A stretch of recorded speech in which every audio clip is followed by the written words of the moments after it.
Hey basketball guys, we have news. Let's go to more Los Angeles Lakers news, but first don't forget to subscribe to the channel and leave your like. The Lakers were defeated by the Cleveland Cavaliers, and it became clear that they need more players to be able to compete for the championship.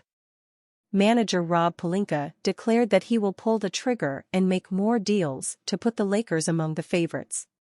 Strong rumors, Lakers send 5 players in exchange for a top scorer and a great center. The Los Angeles Lakers are in need of some help at the wing spot and off the bench. Improving both spots would possibly propel them back into being a contender to win the NBA championship. In this trade proposal, the Lakers see themselves get help at both spots. Lakers receive Kyle Kuzma and Jonas Valanciunas.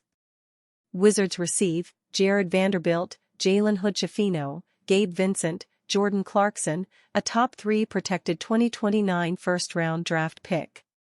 Jazz receive Ruhakam, Christian Wood, and a 2025 second-round draft pick.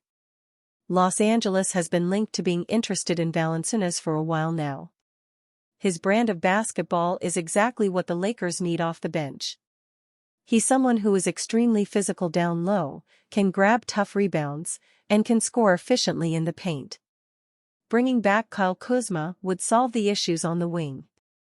Kuzma has only played in 12 games so far this season but is a proven scorer. He averaged over 20 points per game for the Wizards a year ago. If he is healthy, he can provide a scoring punch from the small forward position. Gabe Vincent has had injury issues since the moment that he signed with the Lakers. They would like to keep him if they can, but this would be too good of a package to pass up. Jalen Hood-Schifino has hardly played with the Lakers since taking him a year ago. Trading him to Washington would give him a chance to show the league what he's got. This is one of the best packages that the Lakers will be able to get at the trade deadline. Once Kuzma gets healthy, he would give the Lakers an added layer of depth that they don't currently have. He also has already played in LA, so he knows what the expectations are in that city. The Lakers need to make a move at the trade deadline. This one single move would improve the 2 biggest issues that they need to address. The Wizards also get some important draft capital to help them along with their rebuild now that they are full in on it. Lakers coach JJrecks' honest admission about Cavs after New Year's Eve loss. New Year's Eve in the NBA saw the Los Angeles Lakers try and topple the best team in the league, the Cleveland Cavaliers. It was a tough ask to beat a white-hot Cavs team, but the Lakers did their best and then some. Unfortunately for the Lakers, the Cavaliers rebuffed their repeated attempts in the game. After the 122-110 loss, Los Angeles head coach JJrecks remarked that in order to beat Cleveland right now, teams have to be perfect. JJrecks says you have to play close to perfect basketball if you expect to beat the Cleveland Cavaliers this season, ESPN's Dave McMenamin reported. The Lakers kept it close for most of the game, with Austin Reeves dealing the most damage to the Cavaliers. The guard nearly broke out with a triple-double, scoring 35 points with 10 rebounds and 9 assists. LeBron James had 23 points, 7 assists, and 4 rebounds, while Anthony Davis chipped in a double-double with 28 points and 13 rebounds. On the other hand, the Cavaliers had a mostly balanced attack, with 5 players in double figures. Jarrett Allen led the way with 27 points and 14 boards, while Donovan Mitchell had 26 points, 4 rebounds, and 4 assists.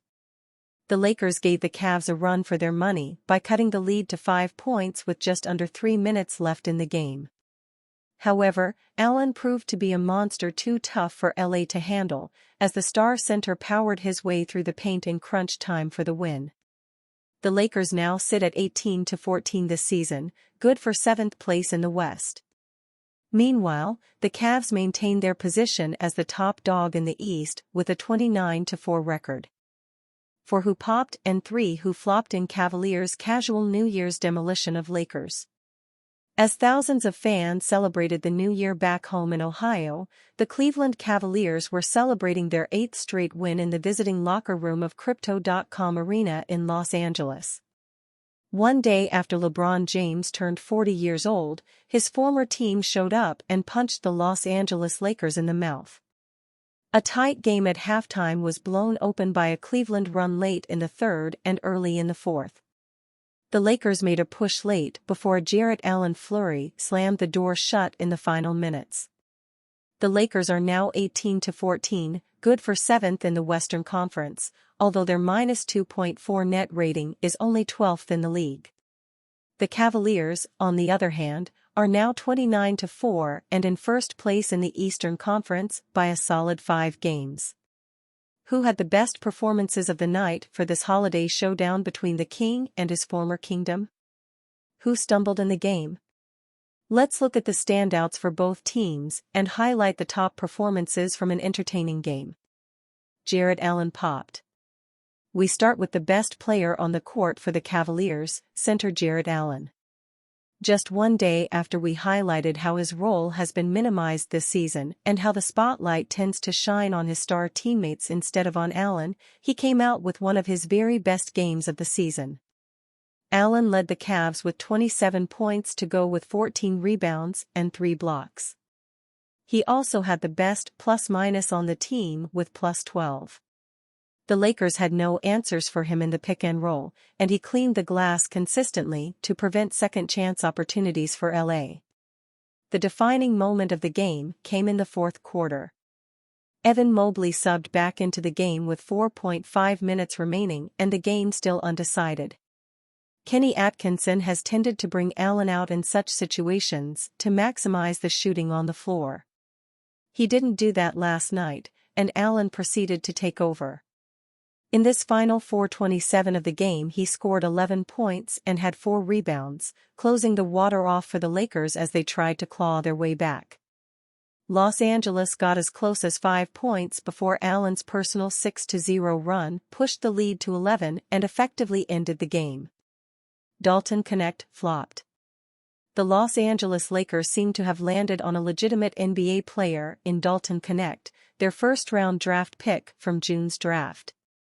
He is a confident shooter and savvy player overall and should have a long NBA career. On Tuesday night, however, the shot wasn't there for Connect, and he had few answers for the physicality of the Cavaliers. He shot just 2-for-8 from the field, including 0-for-5 from deep, for just 4 points and 3 rebounds. He has now cooled off to 35.5% shooting from deep.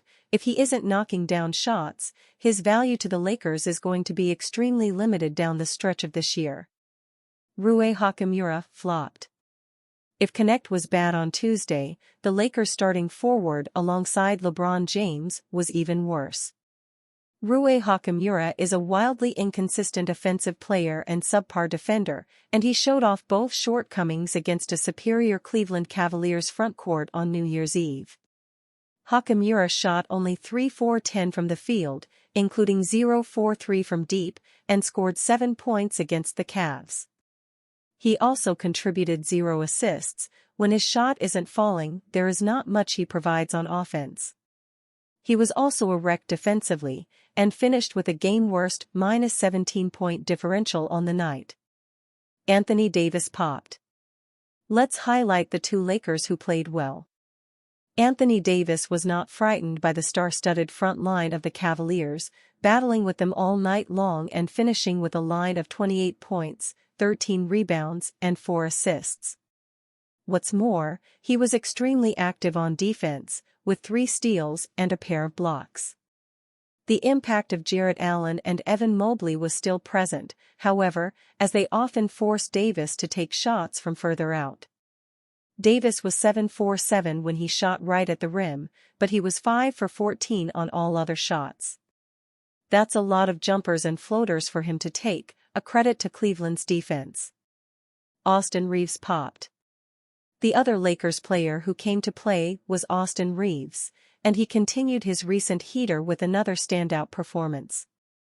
Reeves shot a whopping 13 free throws and scored a game-high 35 points. He was also the conductor of the offense as the full-time starting point guard, and he tallied 10 assists and 9 rebounds. In a 12-point loss, Reeves was only -3 for the night, most of that margin coming right at the end as Cleveland pulled away. The Lakers are trying to figure out their best rotation, and they experimented with bringing in the newly acquired Shake Milton as the backup point guard. On other nights, Gabe Vincent will be available. With D'Angelo Russell gone, however, Reeves is now the point guard, and he balled out in that role on New Year's Eve. Caris LeVert flopped. In the midst of an impressive season, Caris LeVert did not have his A game on Tuesday against the Lakers. The sixth Man of the Year candidate struggled against the defensive length of the Lakers, often finding himself matchup up with Dorian Finney-Smith and with Anthony Davis protecting the paint behind him.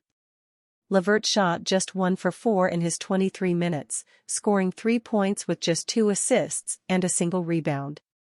He wasn't terrible, but this was not the Caris LeVert who is scorching the nets of late. It's hard for an entire team to all sing together, and LeVert's pitch was off a bit against the Lakers. Max Strus popped. Finally, we point to Max Strus, the starter in disguise coming off of the bench as he ramps up his conditioning upon returning from a nasty ankle injury. He played 26 minutes and scored a tidy 15 points on 5-for-9 shooting, including 4 for 8 from deep. He also had 4 assists, settling into the offense and making the right plays when the ball found its way to him. The Cavaliers will have a difficult decision ahead of them, as Dean Wade has been tremendous as a starter and was solid on both ends again versus the Lakers. One of the two players won't get to start, and that is probably Wade, but the Cavs have an embarrassment of riches.